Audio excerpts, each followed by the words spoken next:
नमस्कार बच्चों, आज हम 11वीं इतिहास में पढ़ने वाले हैं अध्याय 5 यायावर साम्राज्य, मंगोल साम्राज्य। इससे पूर्व पिछले अध्याय में हमने पढ़ा था अरब प्रायद्वीप में फैली हुई सभ्यता, इस्लामी सभ्यता। आज हम एक भिन्न सभ्यता, एक भिन्न साम्राज्य के बारे में पढ़ने वाले हैं। वो है यायावर यानी घुमक्कड़ी लोग, जिन्होंने मंगोल साम्राज्य की स्थापना की थी। ये मध्य एशिया के मंगोल थे।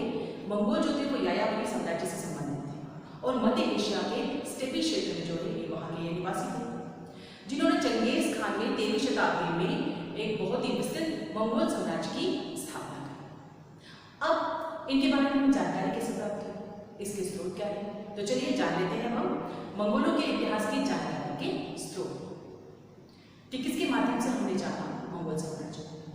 सबसे पहले इतिवृत्त मतलब जो एक किसी भी घटना, किसी भी समाज और किसी भी व्यक्ति या वहाँ की संस्कृति के बारे में क्रमबद्ध अध्ययन जो होता है, इसे इतिवृत्त कहते हैं, जिससे हमें मंगोल साम्राज्य की जानकारी मिलती है। आगे बढ़ते हैं यात्रा वृत्तांत। यात्रा वृत्तांत में किसी भी साम्राज्य के समय जो है कोई राजा का जो है साम्राज्य चल रहा है और उस समय कोई यात्री आए और वो यहाँ रहकर और वहाँ पर जो कई राजाओं का भी आश्रय प्राप्त कर लेते हैं और यहाँ रहकर वो पूरा देख कर यहाँ का वर्णन करते हैं, उसे यात्रा जो है वृत्तांत कहा जाता है। मंगोल साम्राज्य की भी जो है साम्राज्यवादी और सैनिक उपलब्धि से जो है उनकी सफलताओं से प्रेरित होकर कई यात्री यहाँ पर आया और कई मंगोलियों ने उनको आश्रय भी दिया, जिन्होंने ये यात्रा वृत्तांत लिखी। फिर इसके अतिरिक्त हमको मिलती है वो जानकारी नगरीय साहित्यकारों के दस्तावेजों से, इनसे भी हमें मंगोल साम्राज्य की जानकारी मिलती है। परंतु सबसे महत्वपूर्ण कार्य किया गया 18वीं और 19वीं शताब्दी में सर्वाधिक महत्वपूर्ण शोध कार्य किया गया, रिसर्च की गई मंगोल साम्राज्य के बारे में। जो हमें जानकारी, जो सही जानकारी जो हमें प्राप्त होती है, वो मंगोलों की जो है उससे हमें क्या जो शोध कार्य किए गए उसके माध्यम से हमने जाना मंगोलों की भाषा, समाज और संस्कृति की जानकारी। तो मंगोलों के इतिहास से सबसे महत्वपूर्ण और मूल ग्रंथ यानी मंगोलों का गोपनीय इतिहास, जो अलग अलग भाषाओं में हमें और अलग अलग वर्णन हमें प्राप्त होता है, चाहे वो चीनी, मंगोली, अरबी, फारसी। जो है अगर हम देखें तो प्रामाणिक जो भी स्रोत हमें जो मिले हैं, जितने भी हमें स्रोत प्राप्त हुए वो चीनी भाषा में, मंगोली भाषा में, अरबी भाषा में और फारसी भाषा में। तो ये अलग अलग जो है स्रोत, तो ये हम ज़्यादा इसे प्रामाणिक मानते हैं। हम इतिवृत्त, यात्रा वृत्तांत और नगरीय साहित्यकारों के जो दस्तावेज है, हम उनको अधिक प्रामाणिक नहीं मानते। अब जानते हैं हम मंगोल साम्राज्य की भूमिका, किस प्रकार जो है मंगोल साम्राज्य स्थापित है। 13वीं और 14वीं शताब्दी में चंगेज खान के द्वारा मंगोल साम्राज्य की स्थापना की गई। ये साम्राज्य मध्य पूर्व और मध्य एशिया से लेकर पूर्वी यूरोप तथा चीन तक फैला हुआ साम्राज्य, आप चित्र के माध्यम से देख सकते हैं। विश्व इतिहास में देखा जाए तो यही एक अकेला साम्राज्य था जिसने हरे भरे आंतरिक मैदान, स्टेपी प्रदेश और उनसे लगे हुए रेगिस्तानों पर जो है रेगिस्तानी जो इलाके थे उन पर अपना कब्जा बनाया रखा। तो ये था मंगोल साम्राज्य। अब मंगोल साम्राज्य की हम जानते हैं सामाजिक, आर्थिक और राजनीतिक पृष्ठभूमि। सबसे पहले बढ़ते हैं हम सामाजिक पृष्ठभूमि की। सामाजिक पृष्ठभूमि देखें तो हम मंगोल जो थे यायावरी जो साम्राज्य से संबंधित थे। विविध जन समुदाय जो है इनका नेतृत्व करते थे, यानी इसके अंतर्गत बहुत सारे जो थे समुदाय थे, अलग अलग जो लोग थे शामिल इसमें।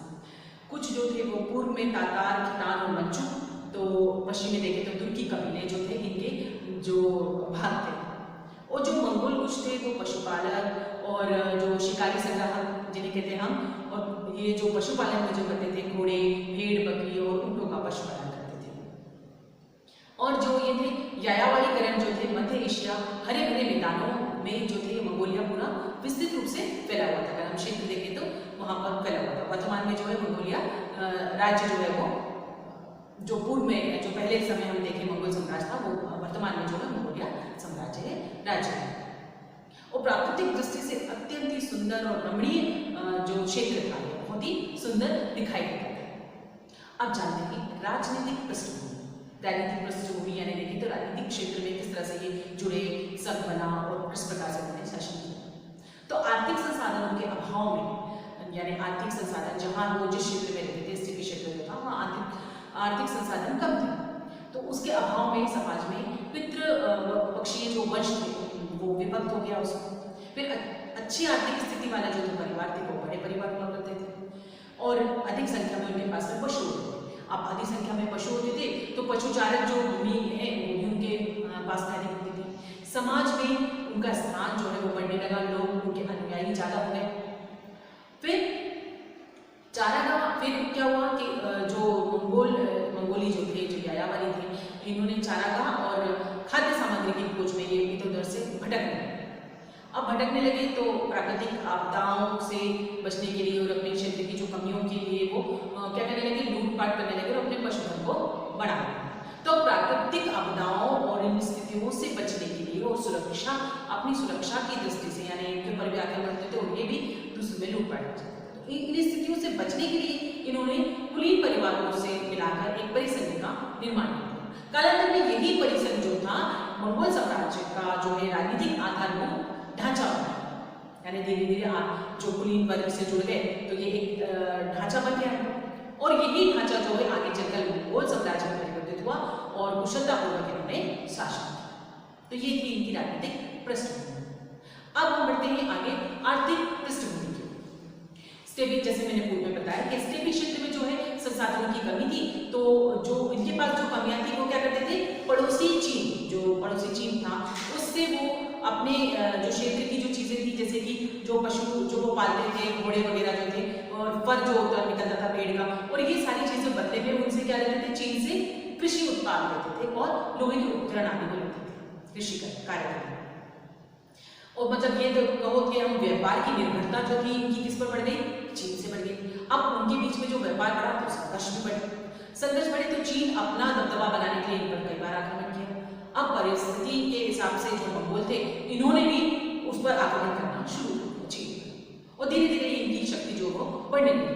तो चीन ने इससे घबराकर किलेबंदी का प्रारंभ कर दिया, यानी किला बनाना। जो आज हम जो कालांतर में देखते हैं चीन की दीवार, जो आज हम देखते हैं वर्तमान में जो चीन की दीवार है, वो उसी समय की किलेबंदी का जो है एकीकरण है। परिणाम स्वरूप जो उन्होंने अपनी सुरक्षा के लिए, यानी मुगलों से रक्षा के लिए जो उन्होंने अपनी सुरक्षा घेरा बनाया, वो आज चीन की दीवार है। प्यारे बच्चों, अब जानते हैं हम चंगेज खान के बारे में।